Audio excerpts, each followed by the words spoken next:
Vile kupitia mchango wa Profesa Mwanya, naomba nikiri hata sisi kwenye upande wa ofisi ya msajili wa jumuiya, kwanza tumepokea mapendekezo ya kamati kwamba taasisi hii ina majukumu makubwa, ni vizuri tukaiangalia katika mwelekeo wa kuifanya iwe ni taasisi iliyokamilika, kwa sababu ukienda kwenye wilaya zetu, na hili sio jambo la kisiasa, ni swala la kitaalamu, kuna utitiri wa uandikishaji wa hizi taasisi, na kama Profesa Mwanya ulivyosema, na sisi tunalitizama hivyo hivyo.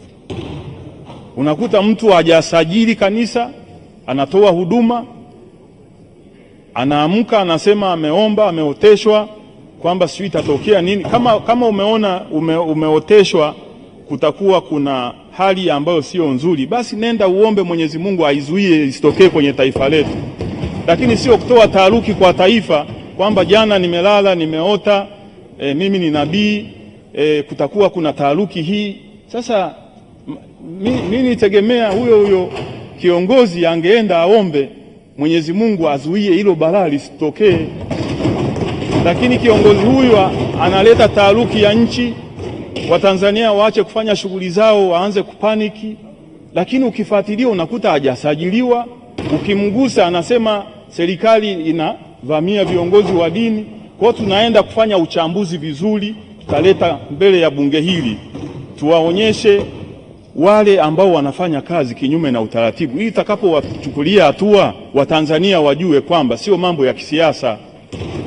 Nadhani mmenielewa waheshimiwa wabunge. Jambo lingine, masuala ya biashara haramu za usafirishaji binadamu. Hii ni changamoto kubwa. Mheshimiwa Tauhida umechangia katika eneo hili, lakini wakuu wa vyombo wamesikia michango ya waheshimiwa wabunge. Tutaenda kushirikiana na Wizara ya Mambo ya Nje na Afrika Mashariki, ushirikiano wa Afrika Mashariki, kwa sababu vijana hawa wetu wanaenda kufanya kazi huko nje ya nchi. Tunawapa passport, sawa, uhamiaji ni sehemu. Tutaanza kuangalia ndani ya serikali ni aina gani ya watu wanashiriki katika huu mtandao wa kuwawezesha kupata nyaraka za kusafiri, kutumia agents ambao wanakuwa wanafahamu kabisa wakati wanarekruti hawa watoto wetu, wanajua wanaenda kufanyiwa vitu ambavyo ndivyo sivyo. Huyo ndio anamsaidia apate passport, lakini anayempa passport ndani ya serikali, idara ya uhamiaji, tumbainishe ni nani, ili tuweze kushughulika na huu mtandao wa kusafirisha binadamu haramu na kwenda kuwatumikisha kama watumwa huko kwenye nchi za nje. Kwa hili tunalishughulikia na tutashirikiana na vyombo vyote kuhakikisha tunakuwa na mkakati wa kutokomeza changamoto hii. Mheshimiwa Naibu Spika, yamezungumziwa masuala ya utaratibu wa ajira na ushauri kutoka kwa ndugu zetu upande wa Zanzibar. Tumechukua ushauri wenu, tutakaa na vyombo tuangalie namna ambavyo utaratibu uliopo na mawazo haya ambayo umetupatia namna yanavyoweza kuboresha utaratibu wa ajira.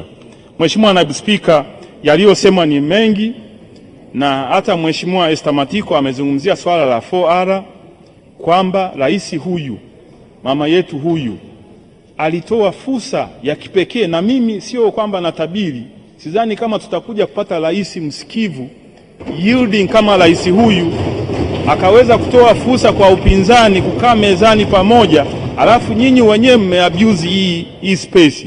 Sidhani kama mtakuja kupata rais mwingine ambaye ata entertain kutoa nafasi.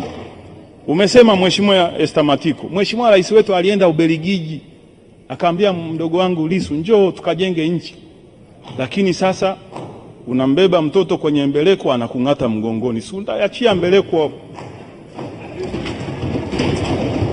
Kwa hiyo 4R imekuwa abused, na sidhani kama itakuja kutokea fursa kama hii kupata rais msikivu ambaye ni mshirikishi.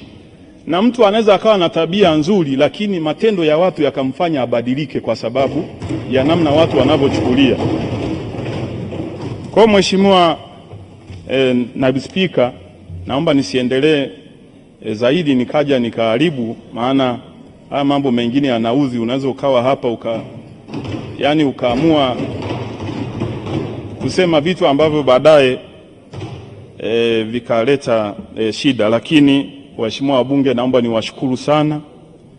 Kama ambavyo nimesema, michango ya leo wakuu wa vyombo ambao sisi tukilala wao wanakuwa macho kuhakikisha nchi yetu inakuwa salama.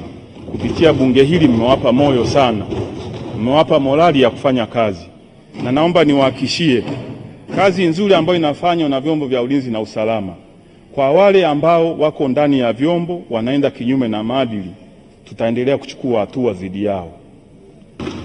Nitoe tu mfano kwa jeshi la polisi peke yake, na hapa ilichangiwa kwamba askari wazingatie sheria, kanuni na taratibu.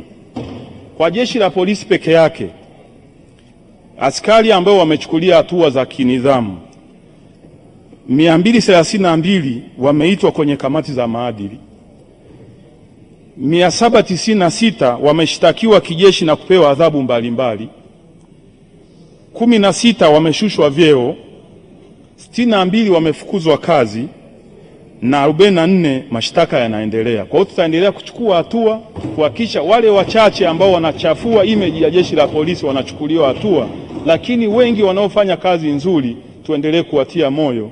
Waheshimiwa wabunge, na washukuru kwa moyo huu ambao umewapa wakuu wa vyombo, makamanda pamoja na askari, lakini pia Amiri Jeshi Mkuu Mheshimiwa Rais wetu Dr. Samia Suluhu Hassan. Mheshimiwa Naibu Spika, baada ya kusema hayo naomba kutoa hoja. Hoja imeungwa mkono. Katibu.